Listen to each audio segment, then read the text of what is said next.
Hi viewers, welcome to ஆத்து சமையல். வீடியோக்குள்ள போகிறதுக்கு முன்னாடி கண்டிப்பாக சப்ஸ்கிரைப் பண்ணுங்க, லைக் பண்ணுங்க, ஷேர் பண்ணுங்க.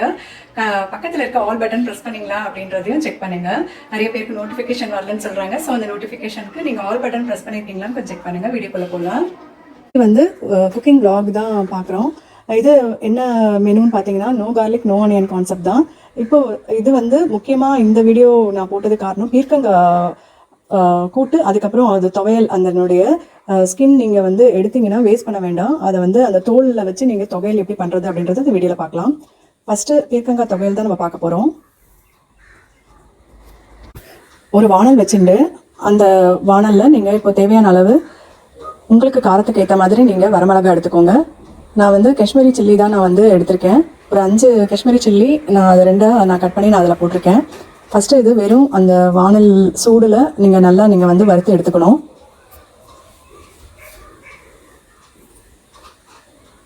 உங்களுக்கு நல்லா சூடு ஏறி நல்லா மைய அரையிற மாதிரி நீங்கள் வறுத்து எடுத்துக்கோங்க. இப்போ இது நல்லா வதங்கிட்டு இதை எடுத்துக்கிறேன். அப்புறம் அதே வானலில் நான் வந்து ஒரு 2 ஸ்பூன் வந்து உளுத்தம் பருப்பு நான் எடுத்துக்கிறேன். இது 1/2 டேபிள் ஸ்பூன் கணக்கு தான். இது 2 ஸ்பூன் நான் எடுத்து அதை நல்லா நீங்கள் பொன்னிறமாக நீங்கள் வறுத்து எடுத்துக்கணும்.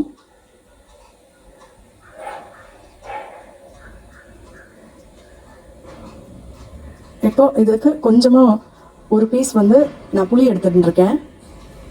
எப்பவுமே வரமிளகா இந்த மாதிரி பருப்பு போட்டு அரைக்கிறச்ச கொஞ்சம் ஒரு பீஸ் புளி போட்டு அரைச்சி எடுத்தீங்கன்னா அது வந்து அந்த டேஸ்ட்டை என்ஹான்ஸ் பண்ணி கொடுக்கும். இப்போ நல்லா பொன்னிறமாக இது வந்து வறுத்து எடுத்தாச்சு. அது வறுத்து எடுக்கும்போது அந்த புளியும் அந்த ஒரு பீஸ் புளியும் நீங்கள் போட்டு நீங்கள் நல்லா வறுத்து எடுத்துக்கோங்க. இப்போது பீர்க்கங்காயினுடைய தோல் தான்.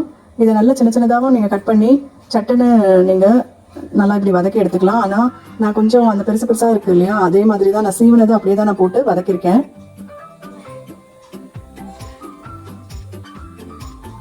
இது நல்லா க்ரீன் கலராக இருந்தது நீங்கள் ஃபஸ்ட்டு எடுக்கிறச்ச. இப்போ லைட்டாக கலர் சேஞ்ச் ஆகும். அது வரைக்கும் நீங்கள் வதக்கினா போதும்.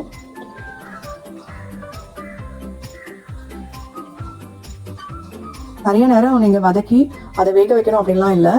இப்போ தேவையான அளவு நான் தேங்காய் போட்டுக்கிறேன். நீங்கள் உங்களுடைய குவான்டிட்டிக்கு ஏற்ற மாதிரி நீங்கள் தொகையில் அதுக்கு தகுந்த மாதிரி அரைக்கிறதுக்கு நீங்கள் குவான்டிட்டி இன்க்ரீஸ் பண்ணிக்கலாம், இல்லாட்டி டிக்ரீஸ் பண்ணிக்கலாம்.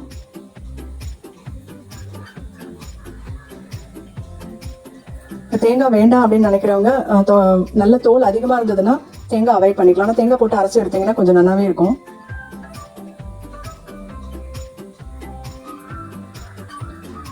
தேங்காயும் போட்டு ரொம்ப நேரம் நீங்கள் வறுத்து எடுக்கணும்னு அவசியம் இல்லை. கொஞ்சம் நேரம் நீங்கள் வறுத்து எடுத்து ஆறுனதுக்கப்புறம் நீங்கள் துவையல் நீங்கள் அரைச்சி எடுத்துக்கலாம். இது வந்து உடம்பு பிரண்ட துவையல் நீங்கள் வந்து அரைப்பீங்க இல்லையா, அதே மாதிரி தான் உடம்புக்கும் ரொம்ப நல்லது. அந்த தோலும் நீங்கள் வேஸ்ட் பண்ண வேண்டியதில்லை. இந்த மாதிரி துவையல் நீங்கள் பண்ணணும் அப்படின்னு நினச்சிங்கன்னா சவ் தோல் இருக்கு இல்லையா, அது கூட நீங்கள் வந்து துவையல் பண்ணலாம். இப்போ வந்து துவையல் வந்து ஆறுனதுக்கப்புறம் நம்ம அரைச்சி எடுத்துக்கலாம். இப்போ நீங்கள் பார்க்குறது வெண்டைக்காய் பொரியல். வெண்டைக்காய் வதக்கி நம்ம அப்படியே ஃப்ரை பண்ணி எடுக்க வேண்டியதுதான்.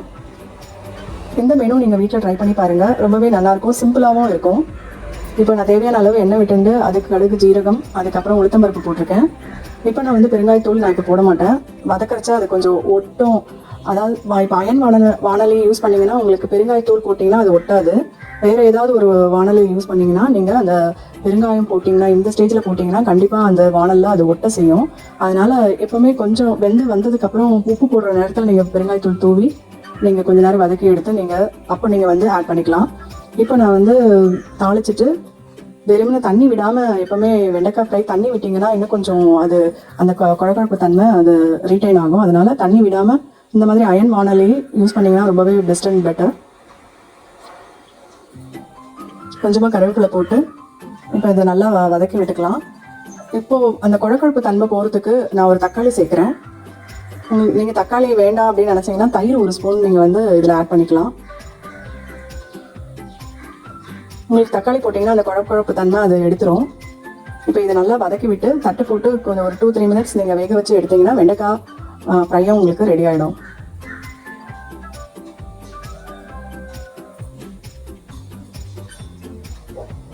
இந்த மாதிரி ஒரு தடவை நீங்கள் ட்ரை பண்ணி பாருங்கள். காரத்துக்கு நான் வரமிளகாய் தான் நான் போட போகிறேன். உங்களுக்கு காரத்துக்கு எது தேவையோ நீங்கள் அதை போட்டுக்கலாம்.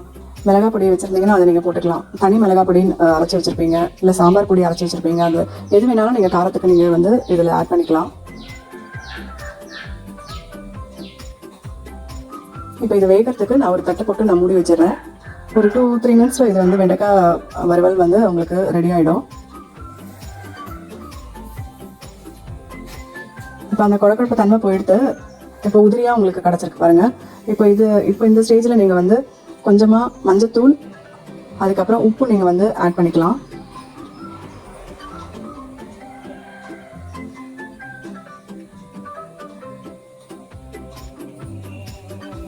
இப்போ கொஞ்சமாக மஞ்சத்தூள் சேர்க்குறேன்.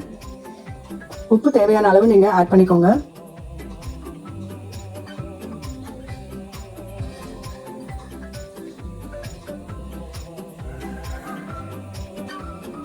இப்போ இந்த ஸ்டேஜில் தான் நான் வந்து பெருங்காயத்தூள் சேர்க்குறேன். உங்களுக்கு ரொம்ப வாசனை வரும் அப்படின்ற டவுட் வேண்டியதில்லை. இப்படி இந்த மாதிரி செஞ்சு பாருங்கள். உங்களுக்கு வந்து அந்த ஹாட் சூடுலேயே வந்து உங்களுக்கு அது வந்து அந்த வாசனை போயிடும்.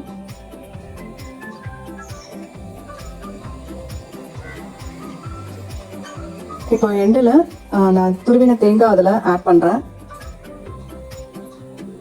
தேங்காய் உதிரியாக நீங்கள் மிக்சியில் கூட பிடிச்சி எடுத்தது எப்படி வேணாலும் நீங்கள் அதை கொஞ்சமாக ஆட் பண்ணி எடுத்திங்கன்னா இப்போது வெண்டைக்காய் ஃப்ரையும் ரெடி ஆகிடுது.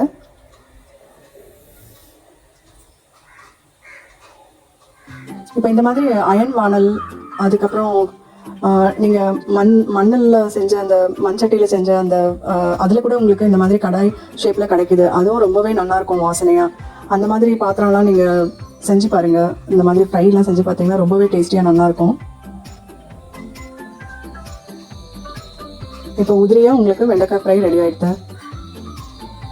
இந்த மாதிரி ஒரு தடவை நீங்கள் ட்ரை பண்ணி பாருங்கள். இப்போது இது ஆறுனதுக்கப்புறம் துவையல் நீங்கள் உப்பு போட்டு நீங்கள் கொஞ்சம் கொஞ்சமாக தண்ணி விட்டு நீங்கள் அரைச்சி எடுத்துக்கலாம். உங்களுக்கு இந்த மாதிரி உங்களுக்கு துவையல் ரெடி ஆகிடும். கொஞ்சம் கொஞ்சமாக தண்ணி விட்டு நீங்கள் அரைச்சிக்கோங்க. இப்போ நீங்கள் பீர்க்கங்காய் கூட்டு எப்படி பண்ணுறதுன்றதை பார்ப்போம். நான் வந்து ஒரு சின்ன குக்கரில் பீர்க்கங்காய் நான் கட் பண்ணி பொடியாக கட் பண்ணிவிட்டு அதுக்கப்புறம் பைத்தம்பருப்பு ஒரு 4 ஸ்பூன் வச்சு எடுத்துருக்கேன். இதில் நீங்கள் 1 ஸ்பூன் வந்து கடலைப்பருப்பும் சேர்த்துக்கலாம். அப்படி இல்லைனா கொண்டக்கடலை அந்த மாதிரி எந்த ஒரு பயிறு வகைகள் நீங்கள் ஊற வச்சுருந்தாலும் அதில் நீங்கள் போட்டு வேக வச்சு நீங்கள் எடுத்துக்கலாம். இப்போ நான் பீர்க்கங்காய் துவையல் அரைச்சேன் இல்லையா, ஸோ அதுவே கொஞ்சமாக அந்த கூட்டில் ஆட் பண்ணி நல்லா கொதிக்க விட்டு எடுத்தோம்னா நல்லா வாசனையாக இருக்கும். வேறு எதுவும் கூட்டுக்கு நம்ம அரைச்சி விட தேவையில்லை. சிம்பிளாக எப்படி நம்ம வந்து குக்கிங் நம்ம ஈஸியாக முடிக்கிறது அப்படின்றதுக்கு இந்த மாதிரி ஒரு டிப்ஸ்லாம் உங்களுக்கு யூஸ்ஃபுல்லாக இருக்கும் அப்படின்னு நினைக்கிறேன். நான் கொஞ்சமாக வேர்க்கடலை இருந்தது, அது ஊற வச்ச வேர்க்கடலை இருந்தது, அதையே நான் போட்டு வேக வச்சு எடுத்துருக்கேன். அதுதான் இப்போ உங்களுக்கு நான் காமிக்கிறது. ஸோ இதெல்லாம் கொஞ்சம் ஆட் பண்ணிங்கன்னா கூட்டுக்கு அது கொஞ்சம் டேஸ்ட் என்ஹான்ஸ் பண்ணி கொடுக்கும். இப்போ இது அவ்வளோதான். கொஞ்சமாக உப்பு, தேவையான அளவு, ஏற்கனவே நான் மஞ்சத்தூள் பெருங்காயெல்லாம் போட்டு வேக வச்சு தான் எடுத்திருக்கேன். உங்களுக்கு வேணும்னா இன்னும் கொஞ்சம் நீங்கள் ஆட் பண்ணிக்கலாம். உப்பு மஞ்சத்தூள்லாம் போட்டு நல்லா கொதிச்சு வரும்போது கொத்தமல்லி நீங்கள் தூவி இறக்குனீங்கன்னா கூட்டு ரெடி ஆகிடும். நான் நெக்ஸ்ட்டு ஸ்டவ்வில் வந்து மிளகு ஜீரகம் ரசம் அதை நான் பண்ணிகிட்ருக்கேன். அது ஏற்கனவே சேனலில் போட்டிருக்கேன். அதனுடைய லிங்க்கும் டிஸ்கிரிப்ஷன் பாக்ஸில் உங்களுக்கு கொடுக்குறேன். அதை பார்த்து நீங்கள் அதே மாதிரி நீங்கள் பண்ணலாம். இந்த மெனுக்கும் அது ரொம்பவே நல்லாயிருக்கும். கண்டிப்பாக ரசமும் நீங்கள் சேர்த்து பண்ணுங்கள். இப்போ கொத்தமல்லி நல்ல பொடியாக நம்ம வந்து கட் பண்ணி அதை தூவி இறக்கிட்டோம்னா கூட்டு ரெடி ஆகிடும். அது வந்து கடுகு ஜீரகம் போட்டு நான் தாளிச்சும் விட்டுட்டோம்னா நமக்கு கூட்டு ரெடி. ஸோ இது ஹெல்த்தியாகவும் இருக்கும். இந்த மாதிரி நீங்கள் சுரக்காயில் ட்ரை பண்ணலாம். பீர்க்கங்காய் இப்போ நம்ம பண்ணது அந்த மாதிரி எந்த காய், நீர்க்காயின்னு சொல்லுவோம் இல்லையா, அதில் எதில் வேணாலும் நீங்கள் ட்ரை பண்ணலாம். ஒரு விசில் விட்டு எடுத்திங்கன்னா போதும். பைத்தம்பருப்புக்கும் காய் வேகிறதுக்கும் அந்த ஒரு விசிலே போதும். இப்போ தேவையான அளவு எண்ணெய் விட்டுண்டு கடுகு ஜீரகம் கொஞ்சமாக வெந்தயம் நீங்கள் சேர்த்துக்கலாம். நான் பெருங்காயத்தூள் ஃபஸ்ட்டே நான் வந்து சேர்த்துட்டேன். நான் ஒரு வரமிளகாவை அதில் போட்டு கொஞ்சமாக கருவேப்பிலை போட்டு நான் தாளித்து இப்போ இதில் விடுறேன். இந்த கூட்டம் ரெடி ஆகிடுது. ஸோ இந்த மீனும் உங்களுக்கு பிடிச்சிருக்கும்னு நான் நினைக்கிறேன். வெண்டைக்காய் ஃப்ரைக்கு பதில் நீங்கள் வேறு ஏதாவது உருளைக்கிழங்கு, கருணக்கிழங்கு, சேப்பங்கிழங்கு, பிடிக்கருணை அந்த மாதிரி ஏதாவது ஒரு கிழங்கு வகை கூட நீங்கள் செஞ்சுக்கலாம். இந்த மெனுக்கும் அது ரொம்பவே டேஸ்டியாக நல்லாயிருக்கும். இல்லை தவா ஃப்ரை மாதிரி நீங்கள் உருளைக்கிழங்கு, வாழைக்காய் ஃப்ரை அந்த மாதிரி எந்த ஒரு ஃப்ரையும் இதுக்கு நல்லாவே சூட் ஆகும்.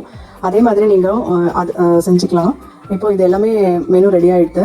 ஈஸியான லஞ்ச் காம்போ. சாதம், அப்புறம் அரைச்சி விட்ட ரசம், இது எல்லாமே எல்லா பொருளும் சேர்த்து அரைச்சி விட்ட ரசம், பொரிச்ச கூட்டு, கொத்தவரங்காய் பொரிச்ச கூட்டு, பருப்பு தொகையல். ஸோ இது எப்படி பண்ணுறது அப்படின்றத நம்ம இந்த வீடியோவில் பார்க்கலாம். ரொம்ப ஈஸியான டேஸ்டியான மெனு இது. இப்போ பார்க்குறது இன்ஸ்டன்ட் கட் மேங்கோ பிக்கிள். இதுவும் நான் ரெசிபி நான் போட்டிருக்கேன். அதனுடைய லிங்க் வந்து உங்களுக்கு டிஸ்கிரிப்ஷன் பாக்ஸில் நான் போட்டு விடுறேன்.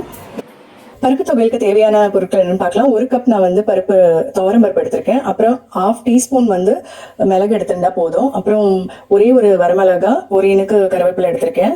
அதுக்கப்புறம் தேங்காய் வந்து ஆப்ஷனல் தான், நீங்கள் எக்ஸ்ட்ரா வந்து துவரம் பருப்பு கூட போட்டுக்கலாம். ஆனால் நான் 5 பீஸ் நான் வந்து தேங்காய் எடுத்திருக்கேன். அது போட்டால் ரொம்பவே நல்லாயிருக்கும். எண்ணெய் வந்து நல்லெண்ணெய் விட்டுண்டு இந்த பருப்பை நல்லா வறுத்துக்கணும் நீங்கள். அப்போ தான் அது வந்து நல்லா டேஸ்ட் கொடுக்கும். இல்லாட்டி அந்த பச்சை அந்த டேஸ்ட் வந்து உங்களுக்கு நல்லாவே தெரிஞ்சிடும் துவையல்ல. ஸோ அதனால நீங்கள் ஃபஸ்ட்டு நல்லா வறுத்துக்கணும். அது நல்லா செவந்து வரா மாதிரி நீங்கள் நல்லா வறுத்துக்கோங்க. இப்போ தேங்காவும் அதுக்கப்புறம் கருவேப்பிலை எல்லாமே போட்டிருக்கேன் நான். இப்போ நல்லா இது செவந்து வறுத்தாயிடுத்து. இப்போ வந்து இது ஆறுனதும் கொஞ்சமாக பெருங்காயத்தூள் போட்டு உப்பு போட்டு நம்ம வந்து கொஞ்சம் குறைப்பாக நம்ம வந்து அரைச்சி எடுத்தோம்னா பருப்பு தொகையில் நமக்கு வந்து ரெடி ஆகிடும். இப்போ இங்கே பாருங்கள், இப்போ வீடியோவில் பார்க்குற மாதிரி சட்டுன்னு இது வந்து நீங்கள் செஞ்சிடலாம். நெக்ஸ்ட் இப்போ பொரிச்ச கூட்டு எப்படி பண்ணுறது அப்படின்றத நம்ம இப்போ வீடியோவில் பார்க்கலாம். தேவையான அளவு கொத்தவரங்காய் எடுத்துக்கோங்க. அதுக்கப்புறம் பைத்தம்பருப்பு எடுத்து வேக வச்சு குக்கரில் வேக வச்சு எடுத்துக்கோங்க. அதுக்கப்புறம் என்னென்ன பொருள் அரைக்க தேவையானது பார்த்துக்கோங்க. 1 ஸ்பூன் வந்து உளுந்து எடுத்திருக்கேன். அதுக்கப்புறம் ஒரு கால் டேபிள் ஸ்பூன் பெப்பரும், அதுக்கப்புறம் ஜீரா, அதுக்கப்புறம் ஒரு 8 பல்லு தேங்காய் எடுத்திருக்கேன். அப்புறம் வரமிளகா, அதுக்கப்புறம் ஒரு இனுக்கு கருவேப்பிலை. அப்புறம் தாளிக்க தேவையான பொருட்கள் கடுகு, ஜீரகம், கருவேப்பிலை, அப்புறம் பெருங்காயம். தாளிக்கிறதுக்கு எண்ணெய் எடுத்துக்கோங்க. தேவையான அளவு உப்பு. இப்போ பார்த்தீங்கன்னா முதல்ல இந்த பொரிச்ச கூட்டு அப்படின்னாலே இது நம்ம அரைக்கிறோம் இல்லையா, அதுக்கு என்னென்னலாம் அரைக்கணுமோ அதை நல்லா வறுத்து எடுத்துக்கணும்.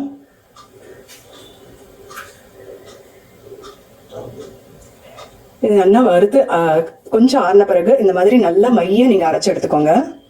இப்போ இது வேக வச்சோம் இல்லையா பைத்தம்பருப்பு, கொத்தவரங்காய், அதில் போட்டு நல்லா மிக்ஸ் பண்ணி உப்பு போட்டு நல்லா கொதி வந்ததும் தாளிச்சு இருக்குன்னா பொரிச்ச கூட்டு ரெடி. ஸோ இது ஒரு தடவை நீங்கள் ட்ரை பண்ணி பாருங்கள். அவரைக்காய்க்கு நல்லாயிருக்கும். அதுக்கப்புறம் இந்த கொத்தவரங்காய், இந்த மாதிரி இந்த பச்சை காய்கறிகளுக்கு ரொம்பவே நல்லாயிருக்கும். அப்படி மற்ற காய்கறி போட்டும் நீங்கள் ட்ரை பண்ணி பார்க்கலாம். இது வந்து நீங்கள் குழம்பு பண்ணுறதுக்கு பதில் இந்த மாதிரி ஒரு நாள் கூட்டு பண்ணி நீங்கள் சாப்பிடலாம். ரொம்பவே நல்லாயிருக்கும். சிம்பிளாக இந்த மாதிரி எதுவுமே இன்னைக்கு மெனு உங்களுக்கு அப்படி பிடிப்படலைன்னா இதை வந்து நீங்கள் ஈஸியாக பண்ணலாம். இதை பண்ணி ஒரு வடம் பொரிச்சு அதுக்கப்புறம் ஒரு துவையல் பண்ணலாம். அப்படி இல்லைன்னா இதே கூட நீங்கள் சிம்பிளாக நீங்கள் வச்சு நீங்கள் சாப்பிட்டுக்கலாம். ஊறுகாய் வச்சு நீங்கள் சாப்பிட்டுக்கலாம். ரொம்பவே டேஸ்டியாக இருக்கும். வித்தியாசமான சுவை கொடுக்கும். இந்த மாதிரி அரைச்சி நீங்கள் செய்யும்போது மிளகு சேர்க்குறீங்கல்ல, அது வந்து கொஞ்சம் வித்தியாசமாக இருக்கும். நார்மலாக வந்து நம்ம ஜீரகம், அப்புறம் பச்சை மிளகா, தேங்காய் போட்டு அரைச்சி கூட்டுக்கு நம்ம விட்டுருவோம் இல்லையா. ஆனால் இந்த மாதிரி நீங்கள் ஒரு தடவை செஞ்சு பாருங்கள். இப்போ இதுக்கு ஒரு தாளிப்பு நான் கொடுத்துருக்கேன். அது வந்து தேவையான அளவு எண்ணெய், அதுக்கப்புறம் கடுகு, ஜீரகம் கொஞ்சம் போட்டுக்கோங்க. அப்புறம் கருவேப்பிலை, அப்புறம் பெருங்காயம் நான் தூவியிருக்கேன். இந்த மாதிரி நீங்கள் பண்ணி பாருங்கள். நெக்ஸ்ட் வந்து ரசம் பார்க்கலாம். இது வந்து எல்லாமே சேர்த்து அரைச்சி விட்ட ரசம் தான் இது. இதில் பாருங்கள், இஞ்சி, மிளகு, பூண்டு, வெந்தயம், அப்புறம் சீரகம், காஞ்ச மிளகா, ஒரே ஒரு பச்சை மிளகா கூட நீங்கள் போட்டுக்கலாம். அப்புறம் துவரம்பருப்பு நான் 1 ஸ்பூன் வச்சுருக்கேன். அப்புறம் மஞ்சத்தூள், உப்பு, அப்புறம் தாளிக்க தேவையான பொருட்கள் நான் வந்து வச்சுருக்கேன். நெய்யில் தாளிக்க போகிறேன். ஸோ இது எல்லாமே போட்டு அரைச்சி விட்டுடலாம். இது ஒரு துண்டு நான் புளி வச்சுருக்கேன். அரைக்கிறச்ச நீங்கள் வந்து சேர்த்துடலாம். இதில் வந்து பார்த்தீங்கன்னா தக்காளி நீங்கள் நிறைய சேர்த்திங்கன்னா கொஞ்சம் நல்லாயிருக்கும் டேஸ்ட்டு. தக்காளி வந்து நான் வந்து ஒரு 2 எடுத்திருக்கேன். அதில் வந்து அந்த தக்காளியில் இருக்கிற அந்த கண்ணு நீங்கள் எடுத்து விட்டுட்டு அதை நல்லா அரைச்சி அதையும் நீங்கள் வந்து ஒரு கொதி விட்டு எடுத்தீங்கன்னா இந்த அரைச்சி விட்ட ரசம் ரெடி ஆகிடும். ஸோ இது ரொம்பவே நல்லா டேஸ்டியாக நல்லாயிருக்கும். இது வந்து ஈஸியாக செய்யக்கூடிய ரச வகையில் ஒன்று. அதனால் இந்த மெனுவில் இதை நான் சேர்த்துருக்கேன். இந்த மெனு நீங்கள் பண்ணி பாருங்கள். இப்போது இதில் வந்து நான் கொத்தமல்லி, கருவேப்பிலையும் சேர்த்து அரைச்சி அதிலேயே நான் விட்டு ஒரு கொதி விட போகிறேன். உங்களுக்கு வேணும்னா நீங்கள் தனித்தனியாகவே நீங்கள் வந்து சேர்த்துட்டுலாம். இப்போ இது எல்லாமே வந்து வறுக்க போகிறது கிடையாது. இதை அப்படியே போட்டு நல்லா அரைச்சிட்டு அப்படியே கொதிக்க விடணும் நம்ம. இப்போ பாருங்கள், வீடியோவில் பார்த்த மாதிரி அரைச்சி எடுத்துக்கோங்க. ஒரு பாத்திரத்தில் எவ்வளோ ரசம் தேவையோ அந்த அளவுக்கு நீங்கள் ஜலம் விட்டுண்டு இதை நல்லா கொதிக்கிறதுக்கு கொஞ்சம் தலைச்சி வரும்ல, அந்த மாதிரி கொதிக்கிறதுக்கு நீங்கள் விடுங்க. அது ஒரு கொதி வந்தாலே போகிறோம் உங்களுக்கு. இப்போ பாருங்கள், கொதிக்கிறது இல்லையா. ரொம்ப ரசம் கொதிக்க விடக்கூடாதுன்னு சொல்லுவாங்க. அதனால் இப்போ நான் கொஞ்சமாக வந்து இதில் தண்ணி சேர்த்துருக்கேன். ஸோ லைட்டாக இது சூடாகிறதுக்குள்ளே நம்ம வந்து தாளித்து விட்டுடலாம். கொஞ்சமாக நெய்யில் நான் கடுகு, சீரகம், அதுக்கப்புறம் கருவேப்பிலை போட்டிருக்கேன். அப்புறம் பெருங்காயம் போட்டிருக்கேன். இப்போ தாளிப்பு கொடுத்தாச்சு. கொஞ்சம் கொத்தமல்லி தூவி இறக்குனீங்கன்னா ரொம்பவே டேஸ்டியாக நல்லாயிருக்கும். இப்போ இந்த மெனு வந்து நீங்கள் சமைச்சு பாருங்கள். சமைச்சு பார்த்துட்டு எனக்கு ரிவ்யூஸ் அண்ட் கமெண்ட்ஸ் போடுங்க. நெக்ஸ்ட் வீடியோ நான் வந்து சந்திக்கிறேன். கண்டிப்பாக லைக் பண்ணுங்கள், ஷேர் பண்ணுங்கள், பக்கத்தில் இருக்க ஆல் பட்டன் ப்ரெஸ் பண்ணுங்கள். நியூ சப்ஸ்கிரைபராக இருந்ததுன்னா ஒரு தடவை நீங்கள் செக் பண்ணிக்கோங்க. ஆல் பட்டன் நீங்கள் ப்ரெஸ் பண்ணியிருக்கீங்களா அப்படின்னு கொஞ்சம் செக் பண்ணி பாருங்கள். உங்களை நெக்ஸ்ட் வீடியோவில் நான் வந்து சந்திக்கிறேன். Thank you very much. இன்னொரு மெனு பார்த்தீங்கன்னா தால், துவரம்பருப்பு தால் அது பண்ணியிருக்கேன். அதுக்கப்புறம் முருங்கைக்கீரை பொரியல், உருளைக்கிழங்கு வறுவல். இந்த மெனு வந்து இந்த காம்பினேஷனில் பண்ணி பாருங்கள். ரொம்பவே டேஸ்டியாக நல்லாயிருக்கும். இப்போ தேவையான பொருட்கள், முருங்கைக்கீரை பண்ணுறதுக்கு தாளிக்கு தேவையான பொருட்கள் நீங்கள் எடுத்துக்கோங்க. கடுகு, ஜீரகம், உளுந்து, வரமிளகா எடுத்திருக்கேன். இந்த மாதிரி நீங்கள் முருங்கைக்கீரை முந்தின நாளே நீங்கள் ஆஞ்சி வச்சுருந்தீங்கன்னா உங்களுக்கு ரொம்ப ஈஸியாக இருக்கும். ஒரு டப்பர் பேரில் போட்டு நான் மூடி வச்சுருக்கேன். வாங்கி ஒரு 5 to 6 hours ஒரு பேப்பரில் ரோல் பண்ணி வச்சிங்கன்னா உங்களுக்கு அப்புறம் ஆயிரத்துக்கு உங்களுக்கு ரொம்பவே ஈஸியாக இருக்கும். இப்போ தண்ணியில் நல்லா நனைச்சி அதை நல்லா அலசி அதுக்கப்புறம் நம்ம போடலாம். இப்போ இதில் வந்து நான் பைத்தம்பருப்பு கொஞ்சம் ஒரு டேபிள் ஸ்பூன் நான் ஊற போட்டிருக்கேன். ஒரு 10 நிமிஷம் ஊறினா போகிறோம். இப்போ அதை போட்டு நம்ம பொரியல் பண்ண போகிறோம். இப்போ தேவையான அளவு எண்ணெய் விட்டுட்டு கடுகு, ஜீரகம், உளுந்து போட்டுக்கோங்க. வரமிளகா போட்டுட்டு வெங்காயம் போடுறதா தான் இந்த ஸ்டேஜில் நீங்கள் போட்டுக்கோங்க. நான் இன்றைக்கி பைத்தம்பருப்பு போட்டு இந்த பொரியல் பண்ண போகிறேன்.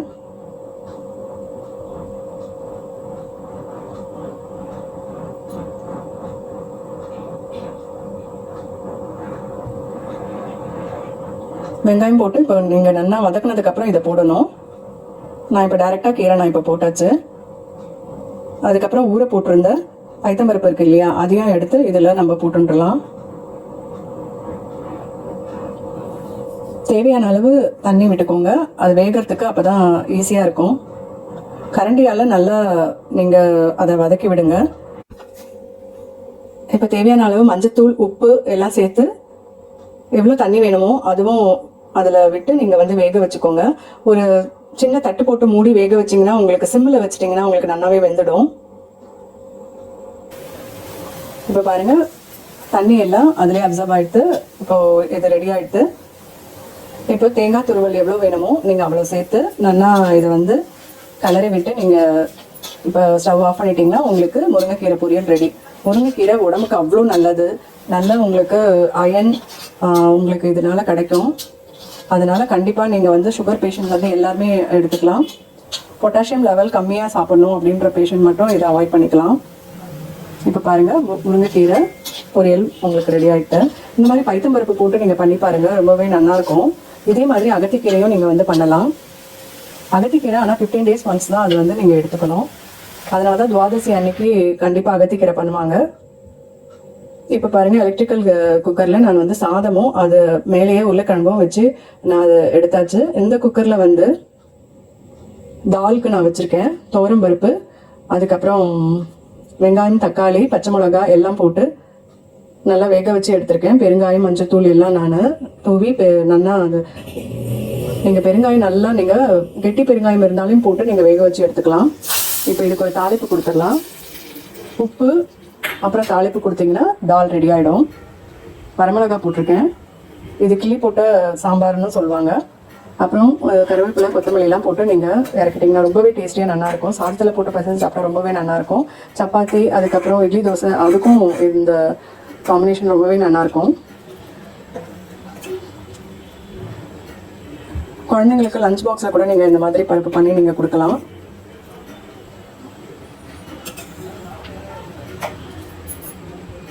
எல்லா வகையான ஃப்ரைஸ் இருக்கு இல்லையா, அது கூட இந்த தால் வந்து நல்லா சூட் ஆகும். இப்போ உருளைக்கிழங்கும் நம்ம வறுவல் இதை பார்ப்போம். தேவையான அளவு தாளிப்பு நீங்கள் கொடுத்துட்டு ஜீரகம் போட்டிருக்கேன். இது சாம்பார் பொடி நான் போடுறேன். மஞ்சத்தூள், உப்பு போட்டு பெருங்காயம் போட்டு நீங்கள் நல்லா இது கிளறி எடுத்திங்கன்னா உங்களுக்கு வறுவல் ரெடி ஆகிடும்.